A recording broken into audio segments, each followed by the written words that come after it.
Assalamualaikum warahmatullahi wabarakatuh. Apa kabar teman-teman? Semoga kita selalu diberikan kesehatan oleh Allah Subhanahu wa taala. Amin.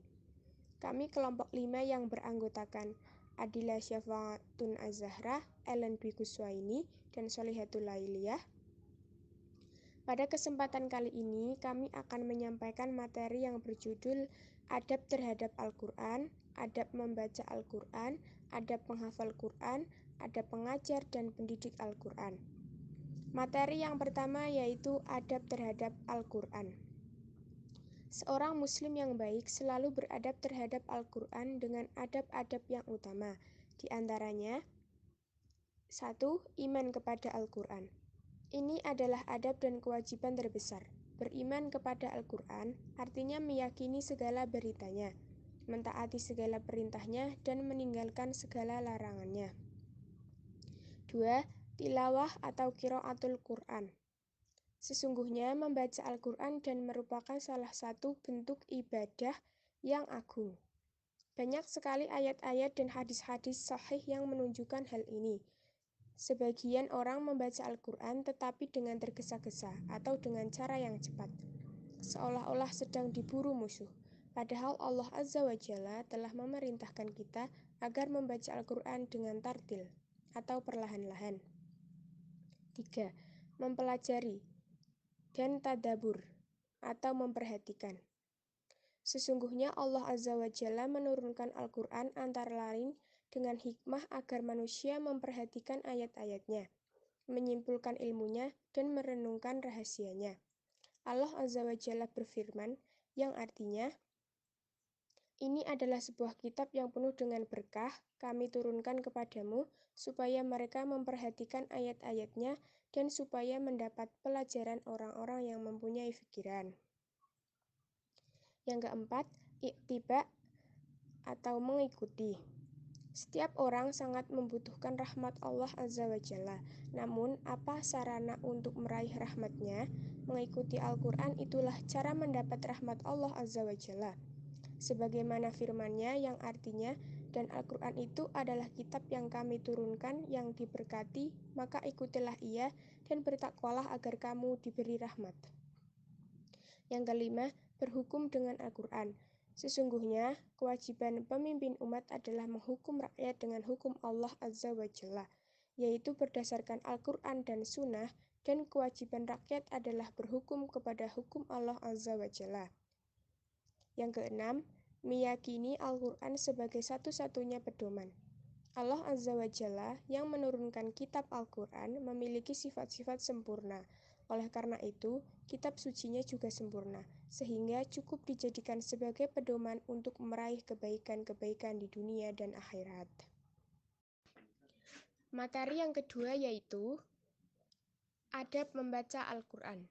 Al-Quran adalah kitab suci Allah Subhanahu wa taala yang diturunkan kepada Nabi Muhammad SAW melalui perantara malaikat Jibril. Al-Quran dijadikan sebagai pedoman bagi umat manusia dalam menjalani kehidupannya, agar memperoleh kebaikan di dunia maupun akhirat. Berikut adalah beberapa adab membaca Al-Quran. 1. Bersungguh-sungguh. 2. Memelihara tajwid. 3. Berwudu. 4. Mulut dalam keadaan bersih. 5. Berpakaian bersih. 6. Menghadap kiblat. 7. Niat lillahi ta'ala. 8. Diawali dengan bacaan ta'awud dan bismillah. 9. Diakhiri dengan membaca doa. Adab bagi para penghafal Al-Quran. Penghafal Al-Quran pun dianjurkan untuk mengikuti adab.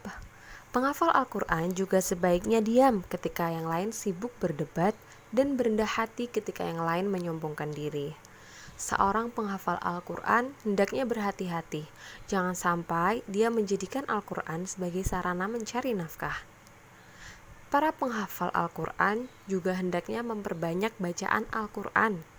Ini sesuai dengan kebiasaan Rasulullah SAW dan para sahabat yang biasanya menghatamkan Al-Quran dalam tempo 10 hari saja.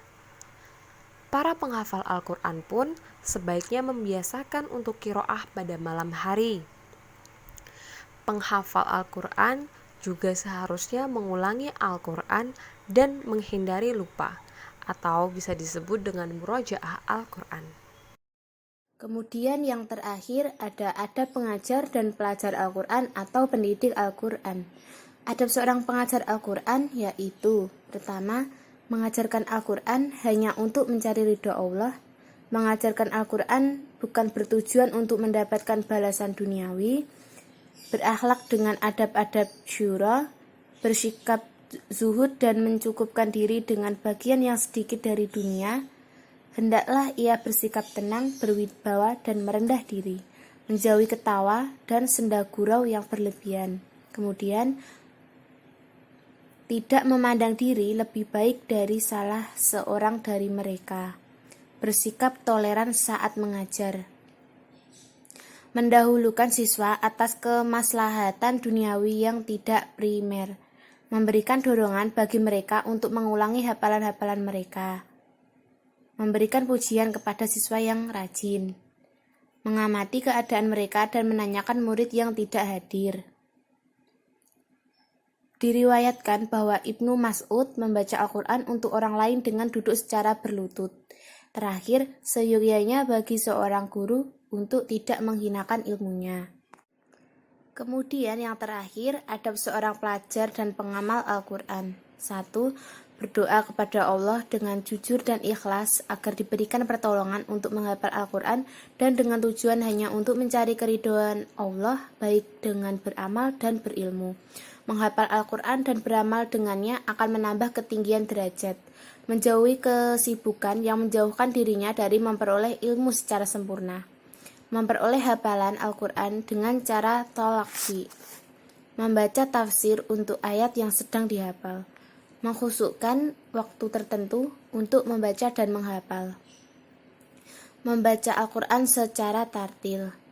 Dianjurkan membaca Al-Quran secara berurutan. Apabila melewati ayat yang mengandung sujud tilawah, maka disunahkan baginya untuk bersujud.